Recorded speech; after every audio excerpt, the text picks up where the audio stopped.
Hello everyone and happy Wednesday. I'm going to pull these over here so you can see how cool they are. Aren't those huge? They're so pretty. Thank you, Patrick. So, food sensitivities, when I started doing these last year, this was a huge topic.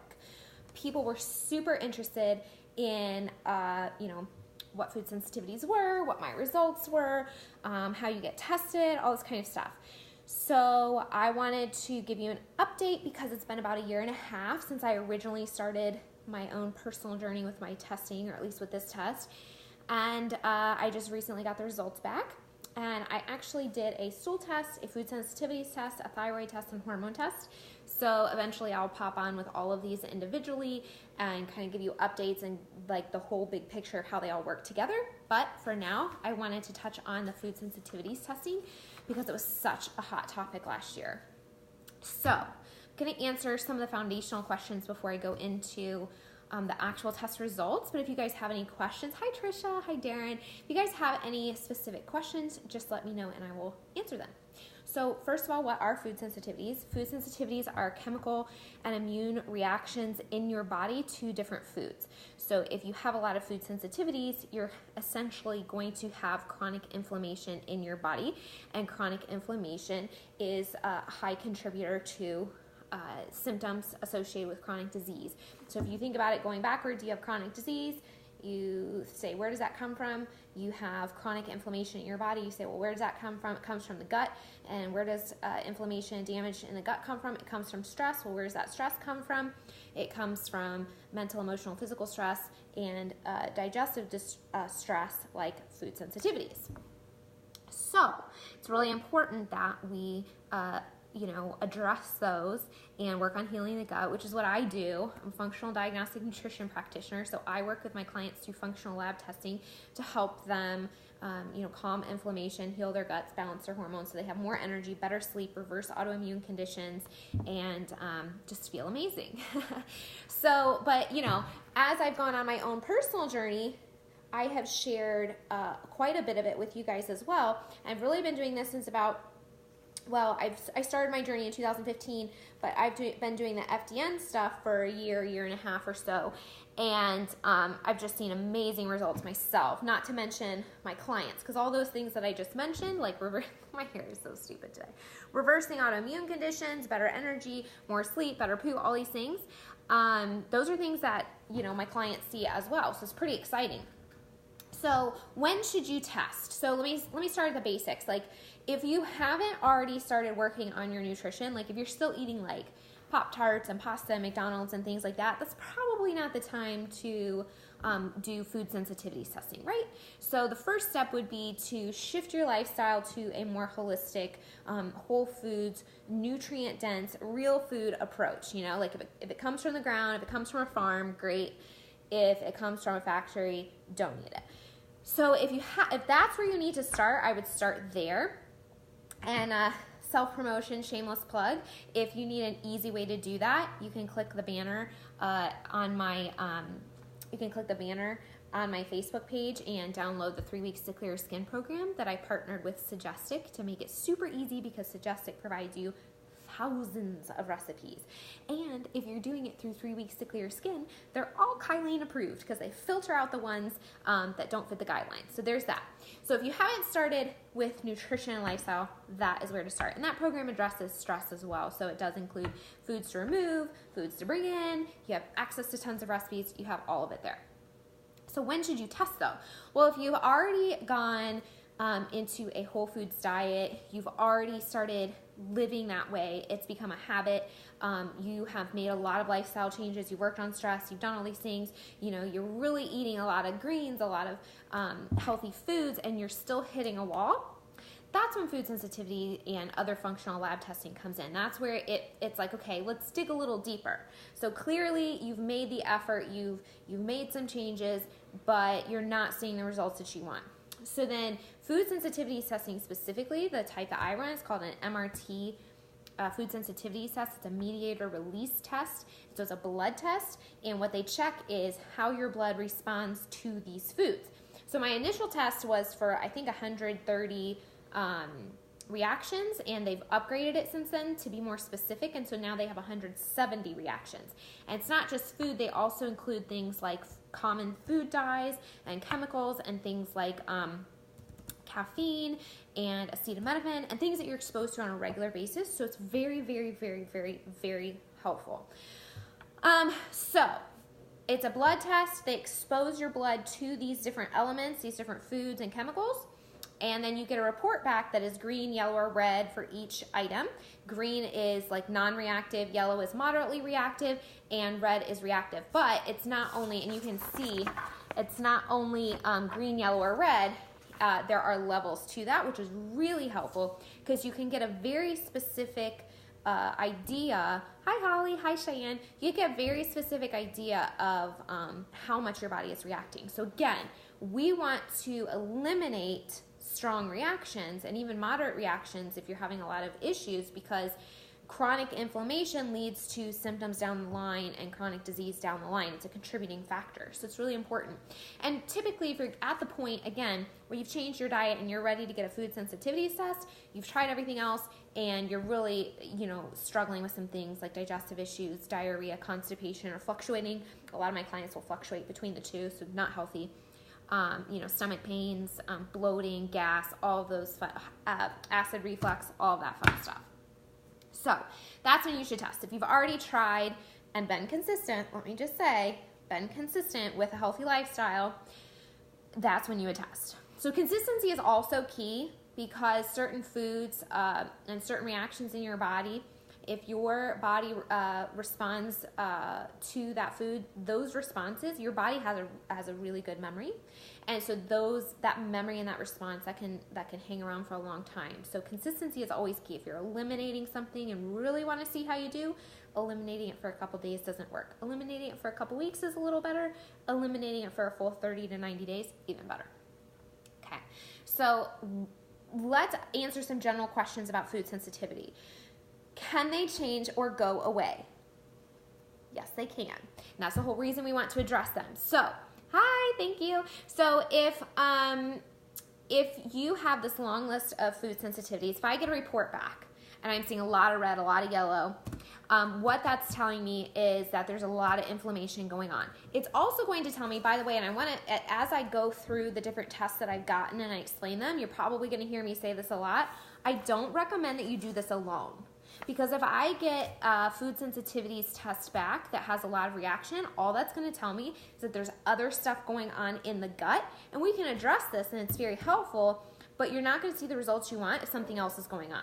So I would always recommend a stool test in conjunction with a food sensitivities test, because, and again, I'm going to go into my personal, hey Patrick, I'm going to go into my personal results with my stool testing in another video, but what I ended up finding through my personal process over the past few years of my personal testing was that, yes, I had a lot of food sensitivities, but really the underlying causes of a lot of my issues, a lot of my struggles for the past several years was actually gut related. My hair game is strong. You didn't see me earlier. I fixed it. It's still terrible, but Anyway, you should see. He gets to see me when I wake up in the morning, and it's all like extremely fluffy. So where was I? So gut stuff was really the underlying cause. And when I say gut stuff, and I'm talking about the poo testing, I really mean like bacteria, parasites, and that sort of thing. So stay tuned, because I'll do a whole other video on what my results were for that, because there was a lot of them. So can they change or go away? Yes. So as you begin to heal your gut, so if you're able to identify what those underlying issues are, what's causing the inflammation, what's contributing to the food sensitivities, when you're able to remove those stressors and repair the damage, you're able to restore your health. See how I threw that in there? That's my process: remove, repair, restore.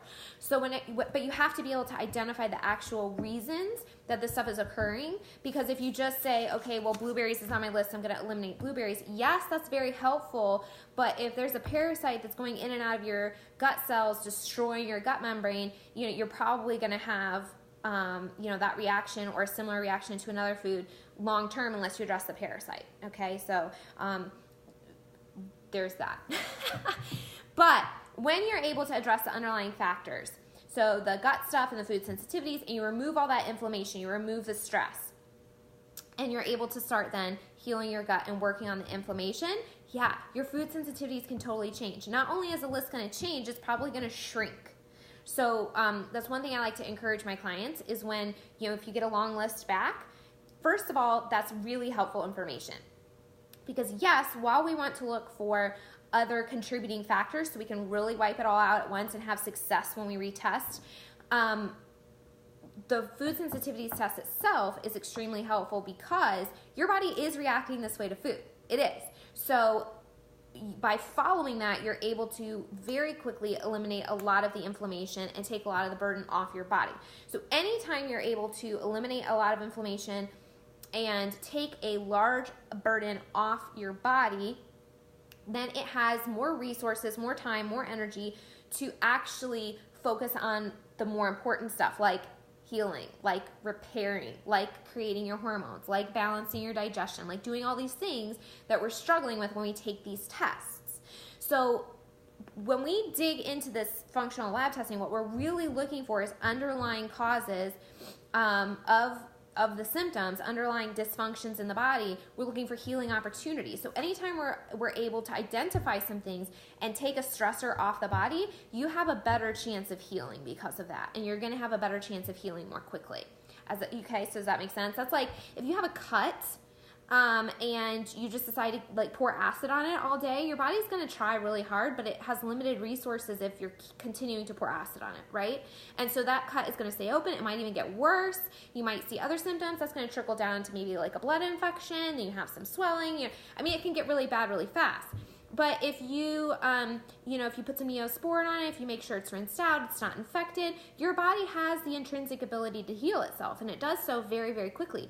But it needs help sometimes because it only has so much capacity. So as long as we are using things like the food sensitivity test, we can follow that. We can remove a lot of the inflammation, boom, just from that one test, and give your body a minute to breathe and focus on the important stuff. You still want to do the stool test because you want to make sure that, yeast, fungi, bacteria, overgrowth, all these other things that they create like this perfect food sensitivity environment. They're like, hey guys, there's a lot of damage and inflammation here. Come thrive.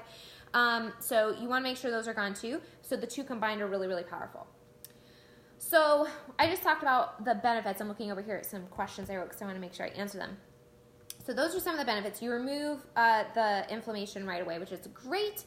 But what are some of the limitations of a food sensitivity test? Well, some of the limitations is that there are so many different food sensitivity tests out there, and they are all accurate in terms of they look for different types of reactions, right? This one's looking for a mediator release reaction in your blood, how your blood responds. Your other food sensitivities look for like an IgG reaction or, different reactions that your body has, and there are tons of them. So the limitation is that no one test tests for all of the food sensitivities reactions. So if you're convinced, for example, that eating dairy makes you incredibly gassy because you've experienced that over and over and over and over and over again, and then you get a food sensitivities test back and it doesn't have dairy on it, that doesn't necessarily mean that you're not sensitive to dairy. Okay, so your body is always the best indicator in conjunction with functional lab testing and lifestyle changes. Okay, so it's always really important to kind of have that as the underlying foundation that you still listen to your body regardless of the test. Correlation is absolutely key. So it's not that the test that you get back is wrong. It's just that maybe dairy didn't react in that specific way in your body, so it didn't show up on the test. So it's good to kind of keep that in mind. But if you literally have zero place to start, like you're like, I don't know what food sensitivities I have. I've never been able to correlate it. It's all over the place, but I get gassy all the time and I get constipated, and then the next day I'll have diarrhea, and I have a lot of sinus infections, and I have all this drainage, and I have all this acid reflux, and I'm bloated all the time, or whatever. Maybe you have one of those, maybe you have all of them. It's totally possible. Then if you're really one of those people and you just are like, I've never been able to correlate it, just following the food sensitivities test is going to give you a great starting point to remove a lot of that inflammation like I talked about and begin healing. Now again, always like to correlate it with symptoms, and I always like to include it with the stool test because, again, you've got to get rid of the underlying cause. So that's a little bit of the limitations, but it's still incredibly valuable. And then the other limitation is I would always recommend using a practitioner, okay? So different practitioners are going to use different approaches. Different practitioners are going to use different tests. Like I just said, there's so many different ways that your body can chemically react to foods. There's a bunch of different food sensitivities tests. It's not that some are bad and some are great or anything like that, but different practitioners, you've probably been to a couple and they'll recommend different things, and that's okay. Everybody, knows what they know, and they're good at what they're good at. And so, if you have taken a food sensitivities test before, you can ask, but don't typically take that to another provider and say, hey, I know you don't run this one. Can you look at it? You can, and some people might, but they're probably going to want you to run their own because, they use it in correlation with their own testing and their own protocols and all these different things. So just kind of keep that in mind. But I do encourage you to work with a practitioner because interpreting it is important for several different reasons. One, again, when you're doing it in conjunction with other tests and you're doing it from a holistic approach, so you're looking at your whole life, you're looking at your whole, your stressors and your job and your symptoms and your medical history and all these kinds of things, a practitioner can really come in and kind of help you with correlation. They can help you with how to approach the test. They can help you with how to reintroduce the foods, when to reintroduce the foods. They can give you resources for how to do this, all those sorts of things. Hi, Michelle. So it's really important. And so from there, I'm going to go ahead and pull up my personal results just to share with you because I'm really excited. All right, so it's been a little over a year. The first test that I did was in June of last year. And I just have to say, first of all, that over the past year, I have seen so many improvements in my own health. So part of the functional diagnostic nutrition practitioner certification is that you become a client as well, and you go through the journey with a mentor yourself so that you can experience what you're going to be doing working with a client, which I thought was super cool. Like, don't you think like every doctor should do that? Like, I'm not a doctor, by the way, so don't take me as saying that, but every nutritionist, every chiropractor, every doctor, every, whatever, you should like have to experience the process as well. And so I thought that was really cool. Plus the reason a lot of times that people get into health coaching or healthcare or medicine or whatever is usually there's like a personal investment. So in my specific case, I had a lot going on, and that's what prompted me to even go down that road. And because I didn't want other people to struggle with what I had struggled with. And so I was really, really excited that testing was part of my certification. So anyway, I got the food sensitivities test last year in June, and this is my first response. So you can see there's a lot of foods on here. It goes on to the next page as well.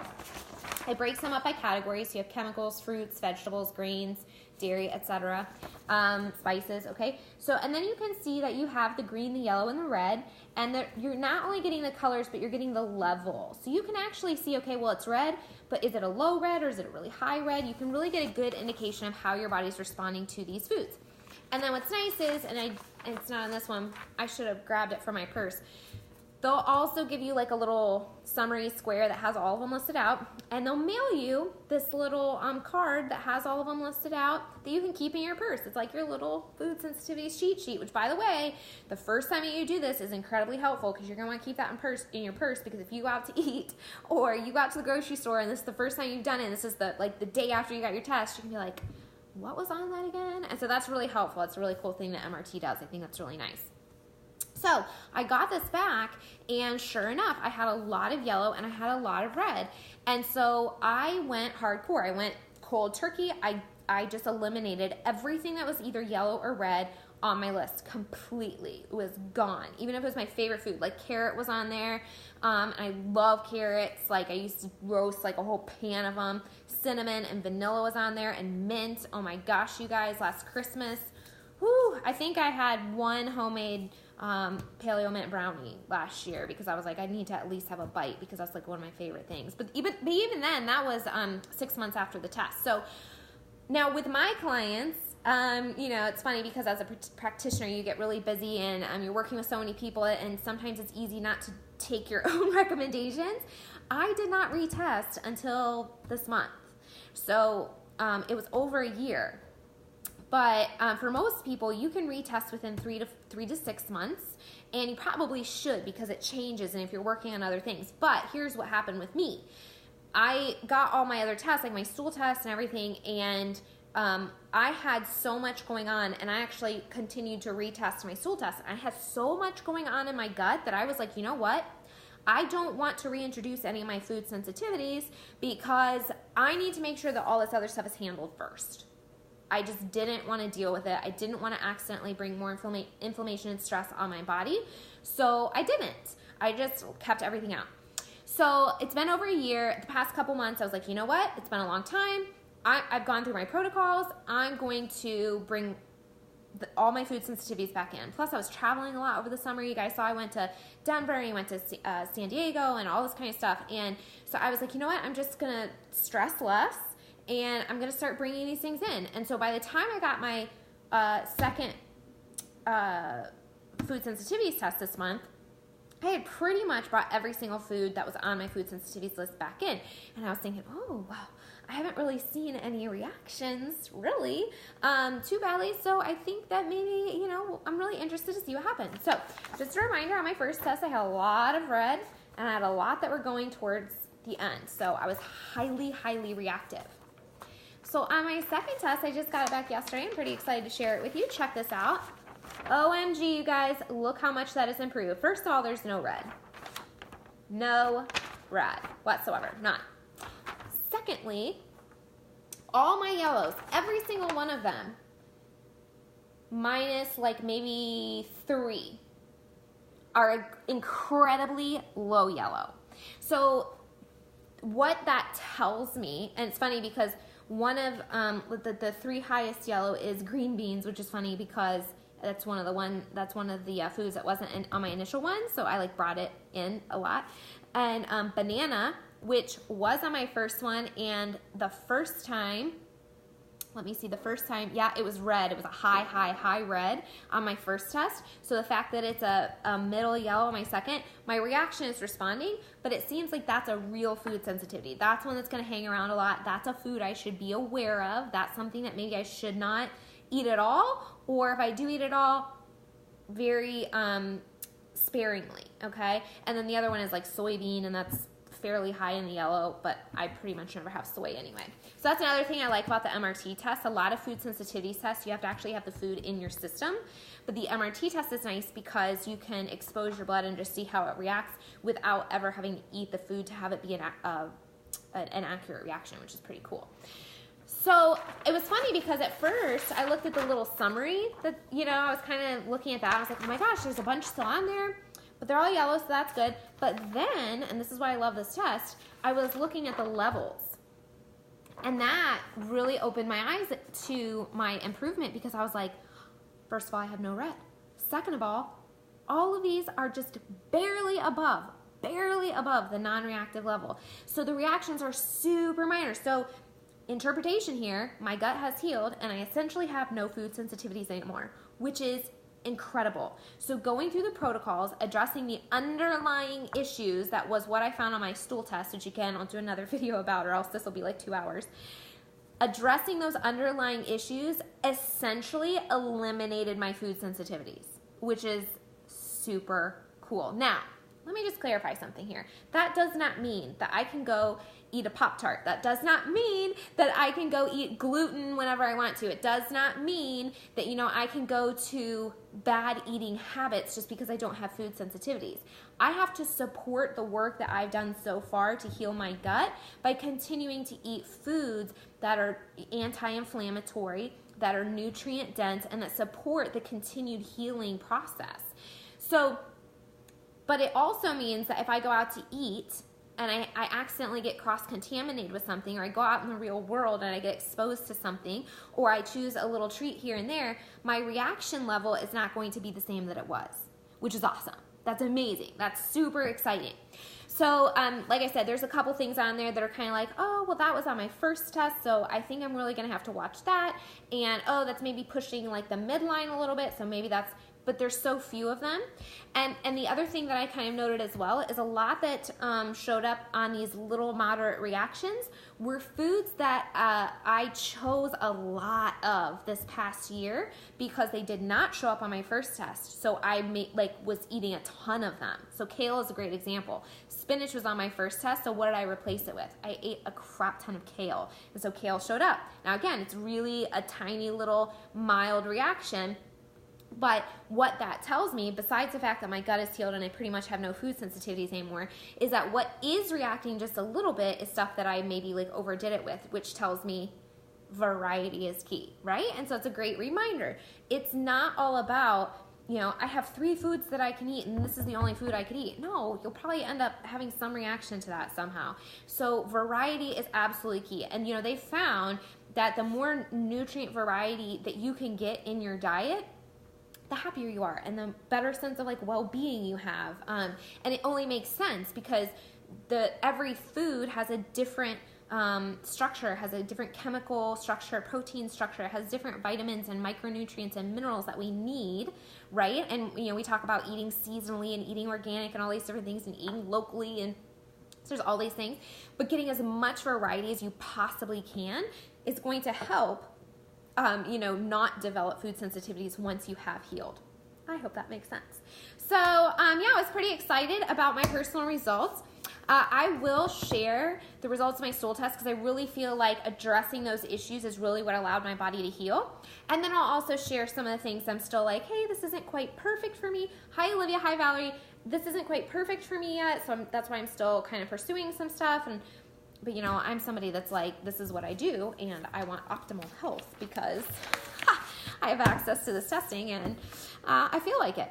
So, but I'm really excited to share my progress the past year or so because it has really, my health has just really improved, and I've just seen great results myself, which is always great to pass on to my clients. So, but again, I'm going to shamelessly self-promote here for a moment, so forgive me. But if you haven't seen, I don't know how you couldn't have seen it yet, but if you haven't seen it yet, I launched a new program this week called 3 Weeks to Clearer Skin, and it's really what you would do before getting food sensitivities testing. So if you haven't changed your diet yet, you haven't removed common inflammatory foods and common food allergens, this program makes it incredibly affordable to do so. It makes it incredibly easy to find recipes because one of the biggest things that my clients tell me when they start making this change is, I need resources, I need recipes, I don't know what to do, I need support, I need encouragement, I need, and so I created this program with the app, the iPhone app Suggestic, because if you use it through the app, they provide you with thousands of recipes that are all Kylene approved, because if you use it through 3 Weeks to Clearer Skin, it's filtered through the guidelines that I gave them. So the recipes that pop up for you are gonna be ones that you can use. And then you can save them if you wanna make a meal plan, or you can put them in your shopping cart if you wanna do a shopping list and take it to the grocery store so you don't have to write it down. So that's incredibly easy. And then you're gonna get daily videos and emails from me through the 3 weeks, and you can pop into my Facebook group for support through the process. So it's really, for $69, which is only this week, by the way, because it's 30% off because it's launch week, because we're really excited. I want to share it with everybody. Normally it's $99, but you're going to get all of that. And really, it's something you can save because you're going to get the daily emails and videos. You can save those in your inbox and redo them whenever you want. And you have access to the premium version of the app and all of those resources for a year with just that $69. Again, only this week. Regularly, it's $99. So think about that. Let me know if you have any questions about it. Click the banner in my Facebook profile if you have any questions, because that'll take you to a page with more information and a video for me giving you all the fun details. But thanks for listening to my food sensitivities chat, you guys. I know it was a popular topic last year, and a lot of people have questions about, what to do and what it means and how to test and when to test and blah, blah, blah. And so I just love talking about it. So if you have any questions that I did not answer, please let me know below, and I'm happy to answer them. And I hope you guys are having an awesome week. Bye.